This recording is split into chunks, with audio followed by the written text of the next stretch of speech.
Nah, kita mau bahas kelanjutan Big Bangs nih, Pak. Seperti apa kan Donald Trump udah dilantik kemarin, terus kabarnya mau kunjungan ke China 100 hari pertama, indeks dolarnya juga melemah. Apakah ini time to shine untuk Big Banks, khususnya BBCA, BBRI, BMRI, BBNI, dan BRIS ya? Boleh langsung kita ulas aja. Karena udah ada yang bertanya nih, Pak, dua orang pertanyaannya sama nih. Kenapa Tapi BCA kenapa ya? BBCA turun sendiri gitu? Oke, oke, kita coba jawab ya. Baik, jadi kita akan bahas dulu, my friends. Kita recall bahas di Tiger Insight, kalau saya nggak salah 2 hari atau 3 hari yang lalu. Judulnya adalah saatnya kita beli big banks, dan sepertinya saat ini kita akan melanjutkan euforia dari kenaikan pada saat itu. Jadi harapannya yang ikutan dari tanggal 2 atau 3 hari yang lalu itu harusnya bisa mendapatkan cuan yang lebih maksimal ya. Dan tadi saya dengar Pak Iwan ngomong bilang bahwa IHSG itu perlu konfirmasi untuk break 7197, dan kemungkinan besar di pagi hari ini sepertinya akan break ya, my friends. Jadi harusnya euforianya akan kerasa di pagi hari ini. Dasarnya apa?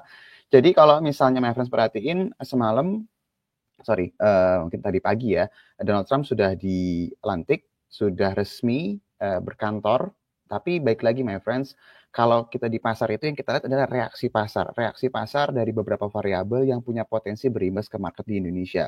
Nah, ada beberapa matriks yang kalau misalnya kita lihat tadi, seperti yang sudah Yuli bilang, dari sisi dollar index, dari sisi yield obligasi, terus juga kita lihat dari euforia di pasar secara keseluruhannya ya. Nah, ini saya mau coba kasih lihat terlebih dahulu dari pergerakan indeks dolarnya. Ini kalau my friends perhatiin, ketika dilantik, sudah resmi lah Donald Trump itu menjabat. Salah satu hal yang menarik adalah indeks dolar itu kemarin mengalami pelemahan ya, dan kita berkali-kali berharap, tanda kutip juga berdoa, bahwa indeks dolar ini bisa reverse, karena kalau dia reverse otomatis akan berimbas positif ke pergerakan rupiahnya juga ini my friends. Meskipun kalau kita lihat belum sepenuhnya berbalik arah, tapi setidaknya tanda-tandanya sudah mulai terlihat nih kalau misalnya my friends perhatiin. Nah, perlu diperhatikan juga kalau dolar indeksnya ini melemah, korelasinya akan positif ke nilai rupiah ya my friends ya. Jadi kalau rupiahnya kecenderungannya lebih baik atau lebih menguat, udah mulai stabil lah kalau boleh dibilang, itu seharusnya akan bisa menarik inflow lebih besar lagi. Jadi kalau my friends tanya, apa yang kita perhatikan ketika kemarin pelantikan dari sisi Donald Trump, yang kita mau lihat adalah reaksi pasar, terutama dari pergerakan dolar indeksnya. Dan kemarin sudah terlihat ada secerca harapan, ada tanda-tanda reversal, meskipun kalau kita boleh bilang belum sepenuhnya benar-benar melemah banget nih, tapi setidaknya arah ke sana. Nanti mungkin saya akan minta bantuannya Iwan untuk kasih lihat chartnya indeks dolar seperti apa ya. Terus berikutnya lagi, yang menarik juga selain dari pergerakan indeks dolar adalah dari sisi pergerakan imbal hasil obligasi. Nah, kalau ini agak sedikit berbeda sama pergerakan indeks dolar di tadi yang saya perlihatkan. Jadi kita melihat dari sisi indeks dolar, terutama dari imbal hasil obligasi di Amerika Serikat, ini yang kita ambil dari yield obligasi 10 tahun. Kalau my friends perhatiin, beberapa waktu yang lalu atau beberapa jam yang lalu sempat di angka kisaran 4,65%, dan melemah. Ini artinya berarti harga obligasinya menguat ya, jadi imbal hasilnya itu menurun. Jadi kalau misalnya dilihat dari sini, kelihatannya trennya itu lebih indikasi lebih ke arah pelemahan ya kalau kita lihat ya. Jadi kalau misalnya my friends tanya, kenapa sih, apa sih imbasnya kalau seandainya imbal hasil obligasi ini mengalami penurunan?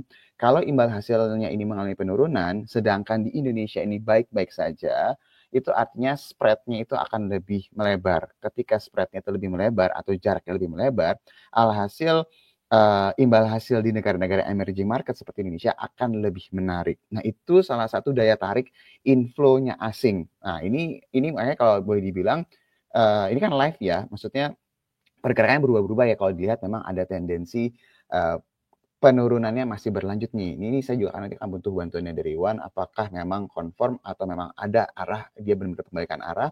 Karena kalau sampai ini terjadi, harusnya ini akan sangat positif sekali buat market, emerging market termasuk Indonesia. Terus juga saya mau kasih lihat dari sisi spreadnya. Uh,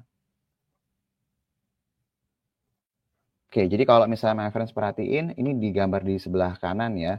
Ini adalah spread yield obligasi 10 tahun Indonesia sama Amerika Serikat ya. Jadi kalau misalnya dilihat, beberapa waktu lalu kalau misalnya bahasanya Iwan, koreksi Iwan kalau salah, ini kayak beberapa waktu lalu sudah konfirmasi kayaknya bentuk-bentuknya seperti kayak double top ya, tapi baik lagi dia harus break dulu nih yang di bawah ini baru benar-benar konfirmasi. Saya dimarahin Iwan lagi kalau saya salah kan. Tapi baik lagi my friends, kalau dilihat dari spreadnya, kalau kecenderungan ini lebih melebar, ini akan attract inflow lebih besar. Mungkin mereka bertanya ya, kenapa sih yield obligasi ini salah satu yang harus diperhatiin?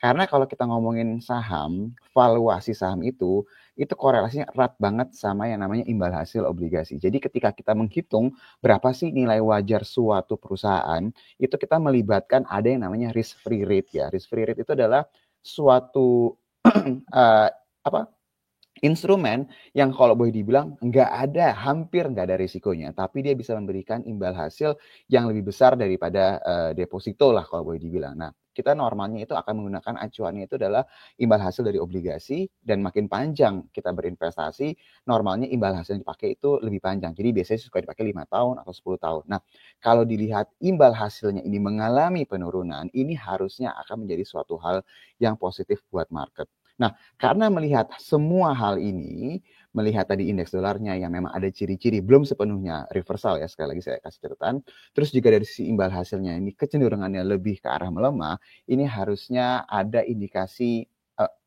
apa bisa attract inflow lebih besar. Dan seperti yang sudah sering kita bahas, kalau inflow-nya besar, yang akan dikejar duluan itu adalah saham-saham yang market cap-nya besar, yang liquid, yang menjadi penggerak pasar di negara-negara tersebut. Nah, terutama untuk di Indonesia ini penggeraknya adalah saham-saham perbankan. Jadi ketika ini semua momentumnya ke arah positif, saham-saham perbankan itu yang akan menjadi yang diburu lah lebih dulu. Nah, mungkin saya akan coba menjawab saham-saham perbankan apa aja. Jelas ya, BBCA, BRI, Mandiri, BNI, dan juga BRIS. Ini udah kelihatan nih pola-polanya. Jadi Iwan juga udah bilang secara teknikal. Nah, mungkin saya juga akan jawab juga, kenapa kalau BCA kemarin dia jelek sendiri dibandingkan yang lain? Sebenarnya kalau dilihat dari chartnya Iwan, sebenarnya nggak jelek-jelek banget ya. Dia lagi kayak konsolidasi ya, nggak ada suatu hal yang mengejutkan, meskipun terlepas net sell asingnya cukup besar ya. Tapi my friends juga harus ingat bahwa kadang-kadang ada hal-hal yang sifatnya bisa jadi ada portfolio rebalancing dari si fund manager. Jadi karena melihat, BRI lebih oke, bisa jadi dia switching. Itu bisa jadi seperti itu. Bisa jadi juga my friends ingat bahwa di bulan Februari nanti, tanggal 11, itu akan ada list nama-nama yang dimasuk rebalancing MSCI. Udah masuk bukan berarti dia bisa keluar ya, saya nggak bilang BCA akan keluar karena dia bobot terbesar. Tapi pengurangan bobot pun bisa mempengaruhi pergerakan sahamnya. Misalnya saat ini BCA bobotnya di MSCI yang large cap itu komposisinya 29% gitu misalnya. Dia turun nih nanti, kemungkinan besar turun jadi 26%. Ini contoh ya, dari 29% jadi 26%, itu pasti akan terjadi outflow. Jadi kalau keadaan seperti ini, bukan berarti ada suatu hal fundamental yang jelek banget, tapi bisa jadi hal-hal yang sifatnya rebalancing seperti ini. Semoga menjawab pertanyaan dari my friends, dan semoga euforianya terasa di pagi hari ini sampai nanti penutupan pasar. Itu dari saya, Yuli. Saya kembalikan lagi ke Yuli ya. Makasih. Oke, terima kasih Pak Fat atas ulasannya. Itu tadi sudah terjawab mungkin ya beberapa yang bertanya-tanya kenapa BBCA turun sendiri gitu.